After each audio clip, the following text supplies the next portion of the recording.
Hari ini saya akan menyampaikan firman Tuhan dengan judul Pemulihan Hati, The Restoration of the Heart. Amsal 4 ayat 23 berkata gini, jagalah hatimu dengan segala kewaspadaan karena dari situlah terpancar kehidupan. Tahukah Anda bahwa hati kita adalah sumber dari hidup kita?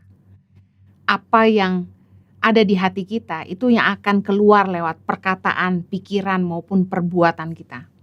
Kalau hati kita bersih, maka perkataan kita, perbuatan kita, dan pikiran kita juga bersih.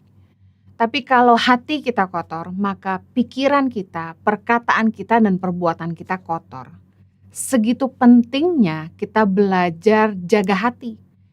Di dalam Alkitab bahasa Inggris, terjemahan NIV dikatakan gini, above all else, guard your heart, for it is the wellsprings of life. Dikatakan bahwa hati kita itu sumber mata air kehidupan kita. Bahwa semua yang kita lakukan dalam hidup ini mengalirnya tuh dari hati. Kenapa penting banget kita jaga hati kita? Karena hidup kita gak mungkin baik kalau hati kita gak bersih. Hati kita menentukan hidup kita.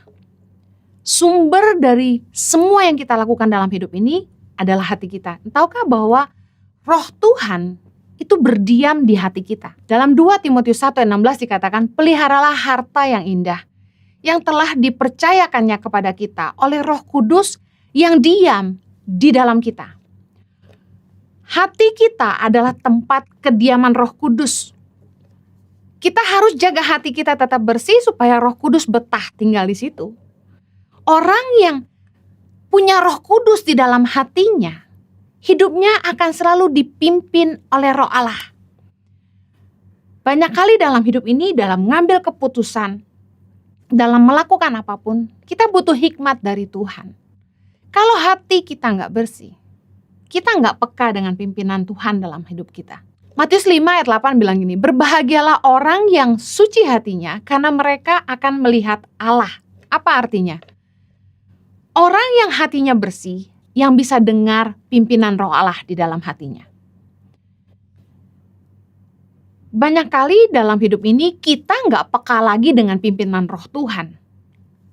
Karena hati kita nggak bersih. Apa yang mengotori hati kita? Yang mengotori hati kita adalah ini, Efesus 4 ayat 30. Dan janganlah kamu mendukakan Roh Kudus Allah, yang telah memeteraikan kamu menjelang hari penyelamatan. Ayat 31. Segala kepahitan, kegeraman, kemarahan, pertikaian, dan fitnah hendaklah dibuang dari antara kamu. Demikian pula segala kejahatan. Firman Tuhan katakan jangan mendukakan Roh Kudus. Roh Kudus berdiam di batin kita. Dan segala kepahitan, kegeraman, kemarahan, pertikaian, dan fitnah, itu yang mengotori hati kita. Markus 7 ayat 21, Yesus mengajarkan bahwa dari dalam hati orang, timbul segala pikiran jahat, percabulan, pencurian, pembunuhan, perzinahan, keserakahan, kejahatan, kelicikan, hawa nafsu, iri hati, hujat, kesombongan, kebebalan, semua hal-hal jahat ini timbul dari dalam dan menajiskan orang. Siapapun Anda, saya dan Anda harus jaga hati kita. Karena dari dalam hati kita, Yesus bilang, muncul segala hal-hal jahat ini, karena itu kita harus jaga. Enggak ada seorang pun yang kebal dengan hal-hal yang jahat, karena kecenderungan hati manusia itu membuahkan kejahatan. Kenapa kita perlu banget jaga hati kita? Supaya kita tetap peka akan pimpinan Tuhan dalam hidup kita. Kita udah gak peka lagi kalau kita mulai mengotori hati kita dengan dosa, dengan perkara-perkara yang najis, perkara-perkara yang membuat Roh Kudus gak betah tinggal di hati kita. Karena kalau kita percaya bahwa Roh Kudus diam di hati kita, kalau kita percaya bahwa Tuhan memenuhi kita dengan Roh-Nya, harusnya kita hidup dipimpin oleh Roh Allah.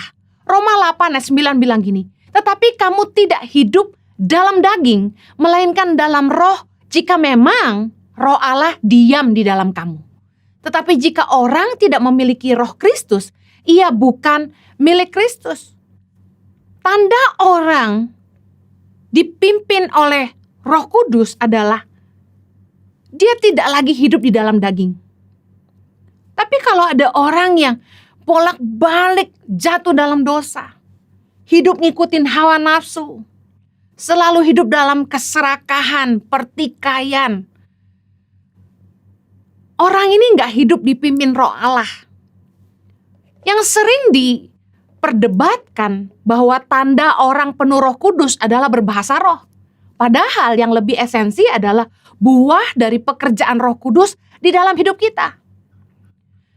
Pekerjaan Roh Kudus di dalam hidup kita memampukan kita untuk hidup dalam kebenaran. Orang yang hidupnya dipimpin oleh roh, dia gak mikirin perkara-perkara daging. Apa sih arti hidup menurut roh? Pertimbangan hati kita itu dijaga Tuhan. Pertimbangan hati kita selalu berlandaskan kebenaran firman Tuhan. Ketika ada hal-hal yang harus kita pertimbangkan, ketika ada hal-hal yang harus kita putuskan, pertimbangan kita adalah begini, apakah ini sesuai dengan firman Tuhan atau enggak? Hidup menurut roh adalah gini, kita selalu menyadari kehadiran Tuhan dalam hidup kita sehingga kita hidup takut akan Dia. Aneh banget banyak orang Kristen yang kalau hari Minggu rajin ke gereja, tetapi Senin sampai Sabtu dia lupa sama Tuhan. Tuhan ditinggalin di gereja aja. Tuhan baik-baik ya di gereja sampai hari Minggu. Kita seringkali nggak menyadari kehadiran Tuhan. Awareness of His presence is the work of the Holy Spirit. Bahwa Roh Kudus di dalam batin kita selalu mengingatkan kita bahwa Tuhan itu melihat semua yang kita buat. Nah, anehnya orang cuma berbuat benar kalau mereka dikelilingi orang-orang yang mereka tahu akan menghakimi mereka kalau mereka nggak benar. Padahal harusnya gini, ada nggak ada orang kita sadar bahwa Tuhan lihat semua yang kita buat. Awareness of His presence, kesadaran akan hadirat Tuhan adalah pekerjaan Roh Kudus dalam hati kita. Kita selalu diingatkan bahwa Tuhan lihat. Ibarat seperti rumah ada CCTV.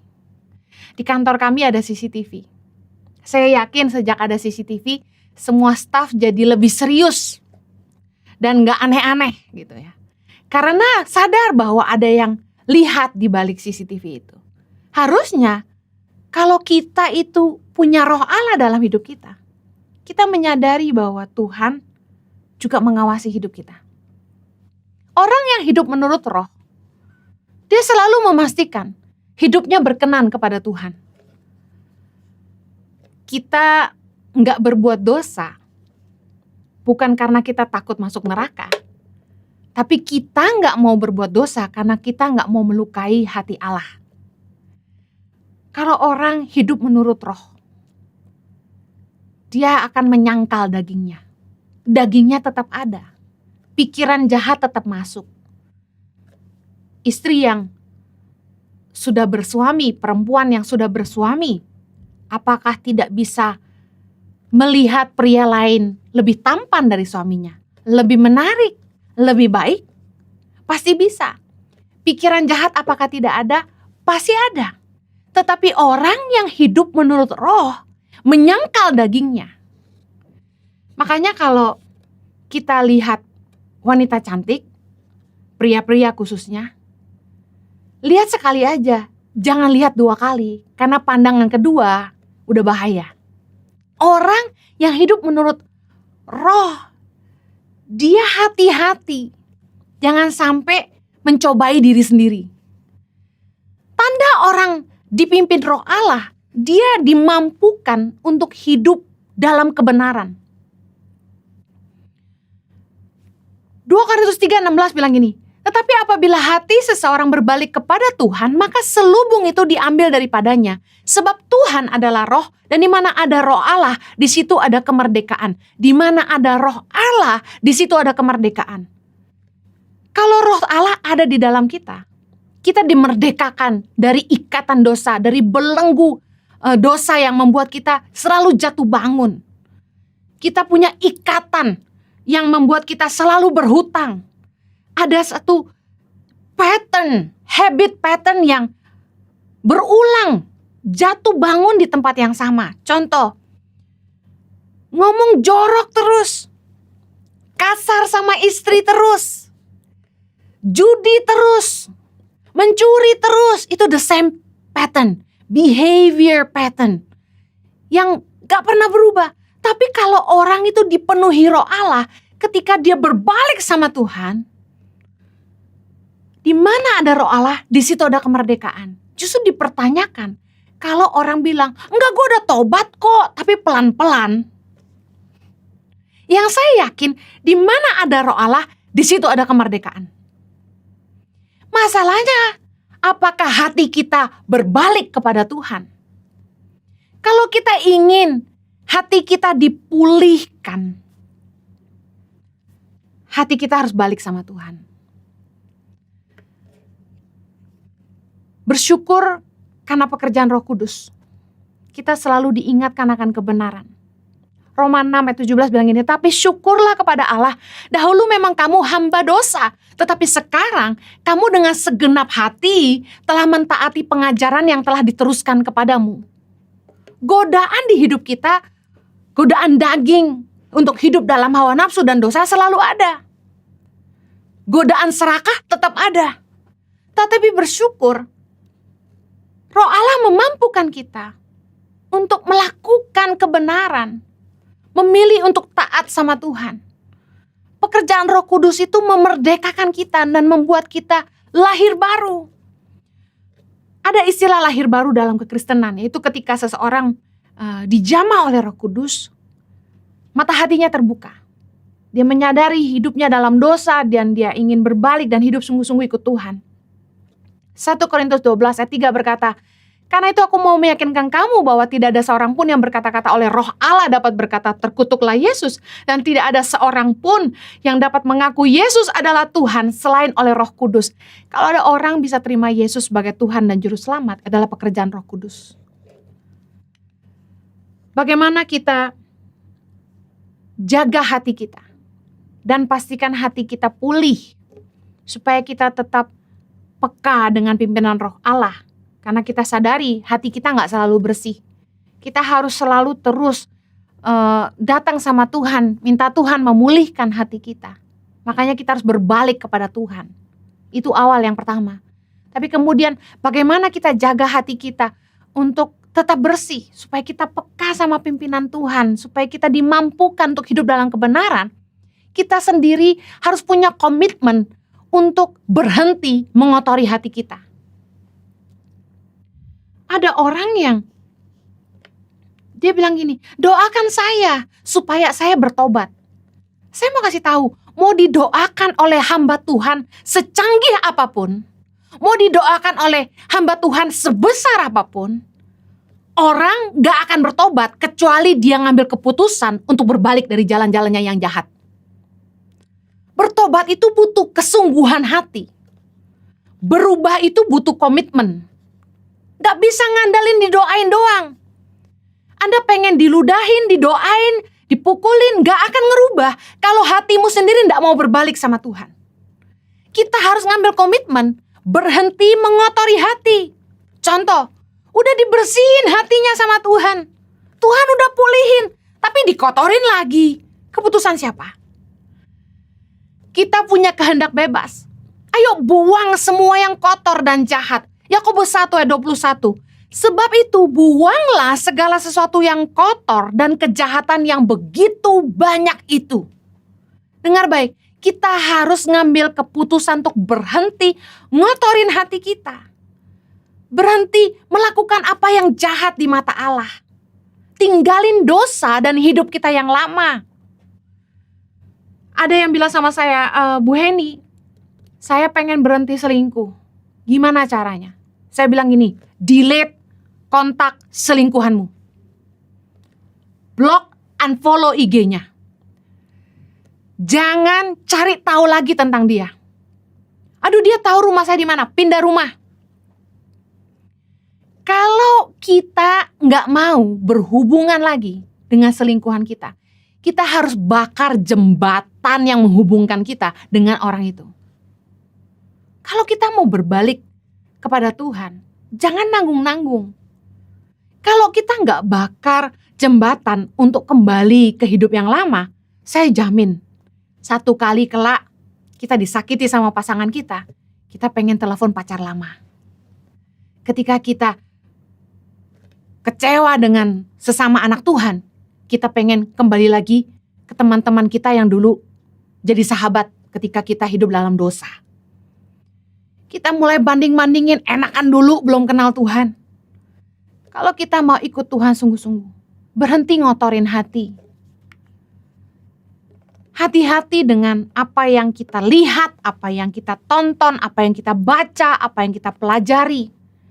Karena Yesus mengajarkan bahwa dosa itu mulainya dari mata. Dari mata turun ke hati. Matius 5 ayat 28, tetapi aku berkata kepadamu, setiap orang yang memandang perempuan serta menginginkannya sudah berzina dengan dia di dalam hatinya. Tadi saya sempat bilang, kalau pria lihat wanita cantik sekali aja. Lihat kedua kali udah bahaya. Karena dosa itu mulainya dari mata. Dari mata turun ke hati. Mata adalah jendela jiwa kita. Kalau kita nggak mau ngotorin hati kita, jangan kotorin mata kita. Mata yang cabul, hatinya cabul. Apa nggak enak sih nonton film yang aduhai? Pasti menarik lah, tergoda lah. Tapi dengar resikonya, hatimu kotor. Saya pernah ikut seminar tentang pornografi, bagaimana lepas dari pornografi. Dalam seminar ini diajarkan bahwa orang yang kecanduan pornografi itu dimulai dari melihat pornografi skala kecil. Gambar dulu, film sekali, 2 kali, lalu ketagihan. Yang bahayanya kemudian membuat hubungan, seksual pernikahannya jadi gak sehat. Kita kalau gak jaga mata kita akan kecanduan sama dosa lagi. Jangan lagi kotorin hati kita. Yang berikutnya, kalau kita mau hati kita tetap pulih, bersih, miliki hati yang mau diajar. Tadi firman Tuhan berkata dalam Yakobus 1 ayat 21, sebab itu buanglah segala sesuatu yang kotor dan kejahatan yang begitu banyak itu, dan terimalah dengan lemah lembut firman yang tertanam di dalam hatimu yang berkuasa menyelamatkan jiwamu. Dengar baik. Kalau kita mau jaga hati kita tetap bersih, kita harus mau diajar. Miliki hati yang lemah lembut tuh artinya gini, mau ditegur, mau diajar. Firman Tuhan gak akan mengubahkan kecuali dilakukan. Kita kalau mau dengar firman, gak cuma dengar, gak cuma baca. Firman Tuhan itu punya daya ubah ketika yang diajar bukan hanya mendengar, tapi mau melakukannya, mau hidup di dalamnya. Lebih baik kita tahu sedikit tapi kita lakukan daripada kita hafal semua isi Alkitab tapi kita gak hidupi sama sekali. Tahukah Anda bahwa teguran itu yang menjaga kita tetap di jalan yang benar? Contoh, orang kalau gak jatuh sakit biasanya gak jaga kesehatan. Gak ada takutnya sama penyakit. Makan apa saja, malas olahraga, sedang pandemi gak mau pakai masker, malas cuci tangan, disuruh jangan kumpul-kumpul, masih kumpul-kumpul. Yang nikah juga gak mau kalah, tetap pesta, berusaha mewah, undang orang banyak-banyak. Dengar baik, jangan sampai kita kena COVID, baru kita ngerti sakit. Miliki hati yang mau diajar. Teguran itu menjaga kita di jalan yang benar. Amsal 10:17 bilang gini, siapa mengindahkan didikan menuju jalan kehidupan. Tetapi siapa mengabaikan teguran tersesat. Kadang kita gak sadar ketika hati kita tuh udah mulai sesat. Hati kita itu sudah mulai gak lurus lagi, udah gak bersih. Makanya kita butuh baca firman Tuhan, karena ketika kita baca firman, kita ditegur oleh firman. Nah, kita perlu diajar firman Tuhan supaya pertimbangan hati kita selalu kebenaran dan takut akan Tuhan, bukan untuk mencari pembenaran. Orang Kristen kalau dengar firman yang menyukakan hatinya, teriak amin kencang-kencang. Tapi kalau firman Tuhan yang disampaikan menyinggung perasaannya, langsung marah. Komen keras. Padahal yang diajarkan kebenaran firman. Tapi susah terima, pilih ayat yang sesuai dengan hati. 2 Timotius 4:3 bilang gini, karena akan datang waktunya orang tidak dapat lagi menerima ajaran sehat, tetapi mereka akan mengumpulkan guru-guru menurut kehendaknya untuk memuaskan keinginan telinganya.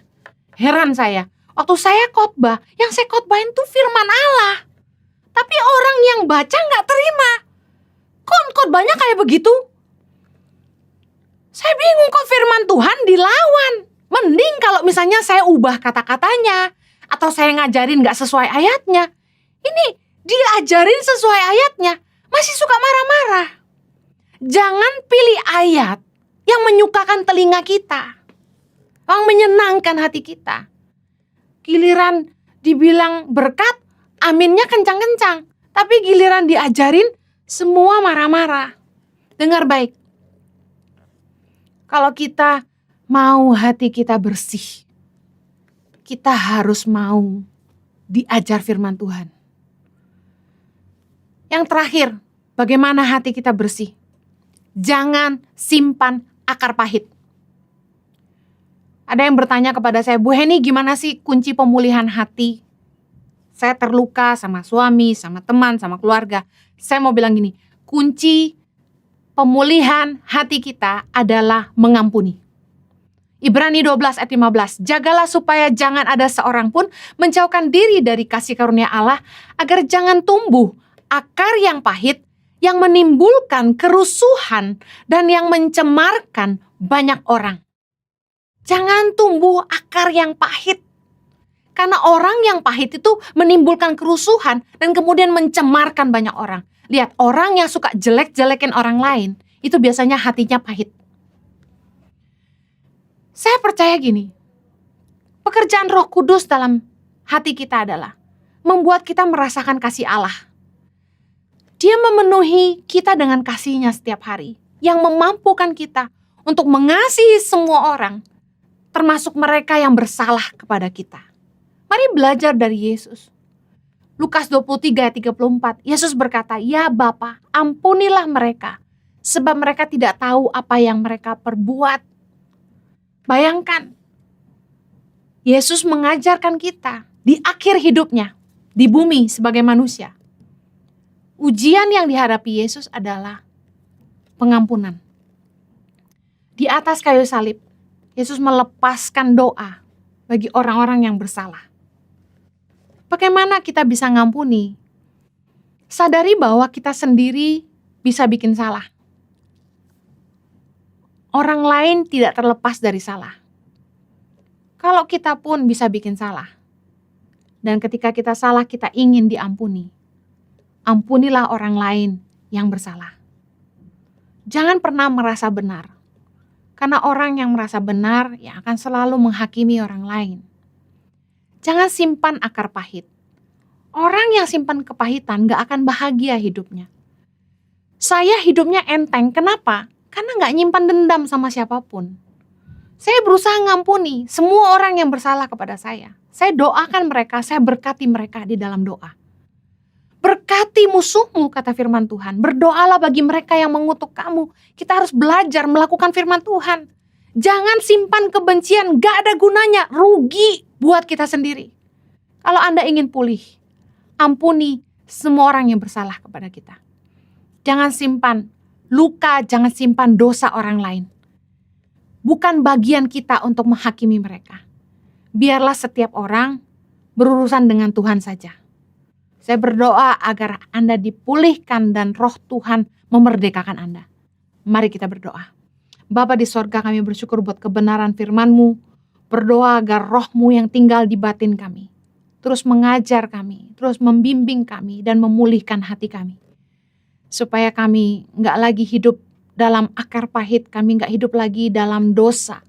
Kami boleh jaga hati kami bersih. Terima kasih Tuhan untuk roh-Mu yang berdiam dalam batin kami dan senantiasa menuntun kami. Biar kiranya pimpinan-Mu Tuhan terus nyata dalam hidup setiap mereka. Demi nama Yesus kami berdoa. Amen.